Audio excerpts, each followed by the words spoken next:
এই জন্যই আমি ভিডিওটা অন করেছি। আমি জানি আগের বার বলেছিলাম, রাগ করেছিলাম, ওই জন্য এবারে এনেছি ফুল। মনে করে এনেছি একদম। বাবা। Good morning everyone, welcome back to my channel to a new blog. নিশ্চয়ই প্রথমের ক্লিপটা দেখে বুঝতেই পেরেছো আজকে একটা স্পেশাল দিন। তো আজকে আমাদের অ্যানিভার্সারি, তো সেই জন্য সকাল সকাল ও ফুল এনেছে। প্রত্যেকবার কি হয়, আনতে ভুলে যায় বা হয়তো পরে আনে, তখন এই জন্য আমি রাগ করি। ওই জন্য আজকে মর্নিং ওয়াকে গিয়েই একবারে ফেরার সময় ফুল এনেছে। আমি তো জানি এটা, কারণ ও টাকা নিয়ে বেরিয়েছিল, আমার তখনই সন্দেহ হয়েছে, ওই জন্যই আমি ক্যামেরাটা অন করে তোমাদের দেখালাম। তো যাই হোক, এখন বেজে গেছে 9:05। মেঘ তো স্কুলে চলে গেছে, আজকে তো ওদের এক্সাম আছে, আজকে সায়েন্স এক্সাম, কালকেও এক্সাম আছে। প্রত্যেকবার তাই হয়, আমাদের অ্যানিভার্সারিটা হয় এক্সামের মধ্যে পড়ে ওর, না হলে এক্সামটা শেষ হয় সেদিন। এইরকম একটা সিচুয়েশানেই আমাদের অ্যানিভার্সারিটা পড়ে প্রত্যেকবার। তো এখন মোটামুটি 9:10, আমি এখন চান করতে যাচ্ছি, মন্দিরে যাব একটু নমস্কার করতে। মামারা সকাল সকাল চলে এসছে উইশ করতে। আবার কি চলে এলো, মামা মাইমা দুজনেই এসছে, আবার সঙ্গে গিফট। বাহ, ধরে নাও ধরে নাও। এই যে আমিও ধরে নিচ্ছি, এই তো দুজনে নিয়ে নিলাম, দুজনে নেওয়া হয়ে গেল। মাইমা, এই যে আমিও ধরে নিয়েছি। যাক যাক যাক, থ্যাংক ইউ, খুব ভালো হয়েছে। হ্যাঁ, পেতে ফেলবো। সবাইকে নমস্কারও হয়ে গেল, চান টান হয়ে গেছে। আমি একটু প্রণাম করে নি। হ্যাঁ, প্রণাম করে নাও। প্রণাম করাই হয়নি। হ্যাঁ, আমার প্রণাম করা হয়ে গেছে। আমি চাচ্ছো মাকে নমস্কার করো, আমার সব নমস্কার হয়ে গেছে। যাক, এই যে মন্দিরে যাবো এবার পুজোটা দিতে। প্রায় 9:45, তো এখন একদম রেডি হয়ে গেছে, এখন যাচ্ছি মন্দিরে। একদম চান টান করে আর দাঁড়ায়নি, মামারা এসেছিলো, মামাদের সাথে 5 মিনিট কথা বলে এবার বেরিয়ে যাচ্ছি, কারণ দেরি হয়ে যাবে, আবার ওদিকে মন্দিরের দরজা বন্ধ হয়ে যাবে একটু বেলা। গেছি মন্দিরের বাইরে থেকে, ধূপ মিষ্টি সব কিছু নেওয়া হয়ে গেছে, এবার মন্দিরে যাচ্ছি।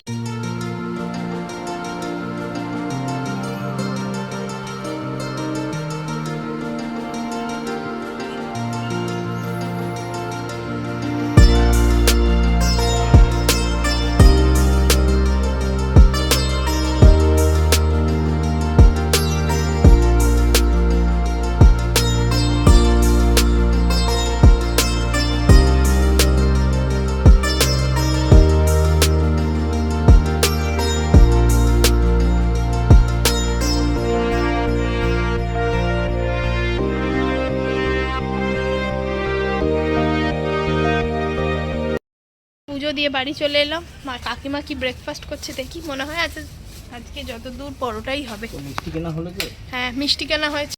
কাকিমা, তাপসদা সবাইকে একটু মিষ্টি দেব। আজকে স্পেশাল ডে বলে আমার আবার কাঁচের প্লেটে থালায় অনেক গুছিয়ে দিয়েছে। আমি তো অত গুছিয়ে খাই না, একবারে সব নিয়ে বসে যা তা ভাবে একটা খেয়ে নেয়। আজকে একদম স্পেশাল ডে, ওই জন্য একদম কাকিমা একদম গুছিয়ে দিয়েছে। মা, বাবা, এই যে আমার মা আমাকে দিচ্ছে। আরে বাবা বাবা, এদিকে ছোলার ডাল হয়েছে, আবার এদিকে আমার আলুর একটা তরকারি। আপগ্রেডেশন হয়েছে। আমি এমনি খাই, এতে খাই, কি বলে, কাঁচের থালাটাতে খায়। কাঁচের থালাতে খাই, কিন্তু বাটিটা থাকে স্টিলের। আজকে স্পেশাল একটা ভালো বাটি। আর এদিকে কাকিমা পরোটা করছে। আবার মাঝখানে এসে ছোট ছোট সব চারাগুলো বসিয়ে দিয়ে গেল, যে নার্সারি থেকে যে গাছের চারাগুলো কিনেছিলাম, এই যে এগুলো বড় বড় হয়ে গেছে একটু, সেগুলো বসিয়ে দিয়েছে। আর নিজে তাপসদা 2টো চারা এনেছে, সেটা এখনও মাটি খানিকটা পড়ে আছে, আরেকটা টব এনে আরেকটা চারা বসাবে, এরপর এগুলোকে ওপরে তুলতে হবে। আর এইদিকে ছোট ছোট সামনের দিকে টবগুলোতেও 4টে চেরির চারা লাগিয়েছে। ব্রেকফাস্ট করার পরে আর তোমাদের সাথে কথা হয়নি, ও বেরিয়ে গেল, আজকে একটু কাজ আছে বলে, চলে আসবে তাড়াতাড়ি। তো আমিও বসে বসে সবার সাথে একটু গল্প করছিলাম আর কি, ফোনে সবাই ফোন করছিল উইশ করার জন্য, সবার সাথে একটু কথা বলতে বলতে অনেকটা টাইম পেরিয়ে গেছে। তো আজকে বিশেষ আমাদের কিছু প্ল্যান নেই, যেহেতু মেঘের পরীক্ষা চলছে, নাহলে হয়তো বাড়িতেই কিছু অ্যারেঞ্জমেন্ট করতাম, ওই জন্য আর কিছু করলাম না। এবারে ও বললো না আজকে বাইরে লাঞ্চ করব, তো ওই জন্য সেটাই প্ল্যান আছে। মেঘকে স্কুল থেকে তুলে নেবো ছুটি হলে, তারপরে আমরা একটা জায়গায় লাঞ্চ করতে যাব, এইটাই প্ল্যান আপাতত। তো ও তাড়াতাড়ি আজকে চলে আসবে, এসে গেলে তাড়াতাড়ি রেডি হয়ে চলে যাব। এসে গেছে প্রায় 1:30, ও এসে গেছে, ও চান টান করছে। আমার তো সকালেই চান টান হয়ে গেছে, যেহেতু মন্দিরে গেছিলাম। তো মেঘের সব জামা কাপড়গুলো গুছিয়ে নিচ্ছি। মেঘকে যেহেতু স্কুল থেকে চলবো, স্কুলের ইউনিফর্মে থাকবে, তো স্কুলের ইউনিফর্মটা চেঞ্জ করে একটা অন্য জামা পরিয়ে নেব। তো এখনও ভাবছি আমরা কোথায় লাঞ্চটা করতে যাব। তো 2:10 নাগাদ তাপসদা আসবে, তো দেখা যাক কোথায় যায়। তো দেখলে মামা হচ্ছে একটা চাদর নিয়ে এসেছিলো, তো মায়েরাও আগের দিন এসেছিলো, তো মায়েরাও ক্যাশ দিয়ে দিয়েছে, আমার শাশুড়িও আমাদের ক্যাশ দিয়ে দিয়েছে, যেগুলো দিয়ে আমরা আমাদের মতো পছন্দের জিনিস কিনে নিয়েছি আর কি। তো মোটামুটি চান করে এবার বেরিয়ে পড়বে, তো এখন চটপট করে রেডি হয়ে নেবো আগে। এই যে রেডি হয়ে গেছি, এখন বেজে গেছে 2:10, তো এখন বেরোবো, তাপসদা আসছে, আসলেই বেরিয়ে যাবো। মেঘের জামা কাপড় সব গুছিয়ে নিয়েছি। আজকে আমি যেমন ব্ল্যাক, ও ব্ল্যাক, আমরা ম্যাচিং ম্যাচিং করেছি। ম্যাচিং ম্যাচিং, এই যে ব্ল্যাক ব্ল্যাক। তাপসদা এ নাও, এটা বিশেষ দিনে জিনিস, খেও। তাপসদা ভালো কিছু দিয়েই ভাত টাত খায়, তারা কমা কিছু দিয়ে খায়। মেঘকে আমরা স্কুল থেকে পিক করে নিয়েছি, এবার যাব। এই যে আমরা ভাবলাম যে আমরা আজকে লাঞ্চটা 6 বালিগঞ্জ প্লেসে করব, তো আমাদের এখানেই আছে সামনাসামনি। তো মেঘকে স্কুল থেকে তুলে নিয়েছি, এবার ওকে একটু ড্রেসটা চেঞ্জ করালে হতো, কিন্তু ও বলছে একটু পরে চেঞ্জ করবো ওখানে গিয়ে। তো সেই রকমই ভাবছি, দেখা যাক, অনেকটা লেট হয়ে গেছে, দেখি কি কি পাওয়া যায় ওখানে গিয়ে। এই আমাদের 6 বালিগঞ্জ প্লেসটা না একটা পাম্পের মধ্যে হয়েছে, ওই জন্য অনেকে লোকেশনটা খুঁজে পায় না। ও ওইটাকে ইন্ডিয়ান অয়েল? হ্যাঁ, ইন্ডিয়ান অয়েলের মধ্যে, ওই জন্য অনেকে খুঁজে পায় না। তো উল্টো দিকে 6 বালিগঞ্জ প্লেসে আমরা পৌঁছে গেছি, ভেতরে বসে অর্ডারও দেওয়া হয়ে গেছে। তো মেঘ গেছে একটু ড্রেসটা চেঞ্জ করতে।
লাগছে বাবা।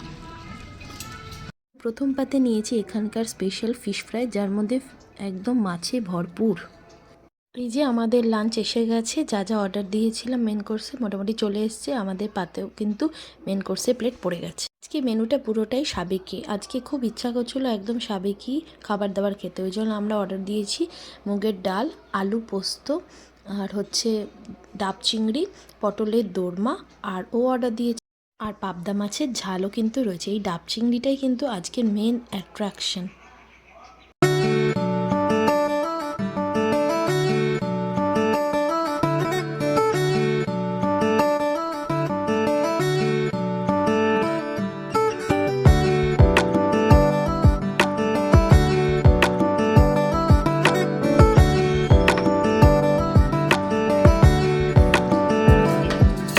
রে তোর তো ফেভারিট মেনু খাচ্ছিস, কেমন লাগছে?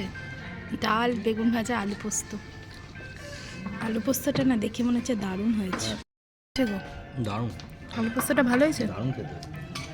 লাস্ট পাতি মিষ্টি না হলে কি চলে? তো মেঘকে আমি জিজ্ঞাসা করছি তুই মিষ্টি খাবি কি না, তো অবশেষে মেঘ খেতে পারলো না, আমাকেই খেতে হলো মিষ্টিটা। মুখ শুদ্ধিটাও না কিরকম অন্যরকম, একদিকটায় একটাতে দিয়েছে হচ্ছে তোমার মৌরি, মশলা মৌরি, আর একটা হচ্ছে না কিরকম শুকনো শুকনো খেজুরের মতো। তো ওকে বললাম একটা মুখে দিয়ে দেখতে, ও খেয়ে বললো যে একটু শুকনো পানের মতো খেতে, বেশ অন্য রকমের। হয়ে গেল, এবার বাড়ি যাচ্ছি, বাড়িতে গিয়ে বাদ বাকি কথা তোমাদের সাথে শেয়ার করব, কেমন খেলাম কি খেলাম সব রিভিউটা বাড়িতে গিয়ে শেয়ার করব। বাড়ি এসে গেছি, ওখানে খাওয়া দাওয়াটা ভীষণই ভালো ছিল, ডালটা দারুণ ছিল, মানে পটলের দোরমাটা মানে জাস্ট এক্সিলেন্ট ছিল, ওখানে কিছু বলতে পারিনি, অ্যাকচুয়ালি মিউজিক চলছিল তো ওখানে ব্যাকগ্রাউন্ডে, ওই জন্য বিশেষ কথা তোমাদের সাথে বলা যায়নি। তো খুব ভালো খেলাম, তবে বাজে লাগলো হচ্ছে ডাব চিংড়িটা, অনেক এক্সপেকটেশন নিয়ে ডাব চিংড়িটা আমি অর্ডার দিয়েছিলাম, মানে আমি এর আগে কোনোদিনও ডাব চিংড়িটা খাইনি, তবে আমার যেন মনে হয় ডাব চিংড়িটা খেতে একটু মিষ্টি মিষ্টি, একটু ঝাল ঝাল, একটু অন্য রকমের টেস্ট হবে। আর চিংড়ি মাছগুলো ভীষণ ছোটো ছোটো, এই টুকুটুকু চিংড়ি মাছ ছিল, 6 পিস ছিল, কিন্তু আমার ডাব চিংড়ির ওই যে গ্রেভিটা খেয়ে মনে হলো যেন সর্ষের ঝাল, ওটা একদম আমার ভাল লাগেনি।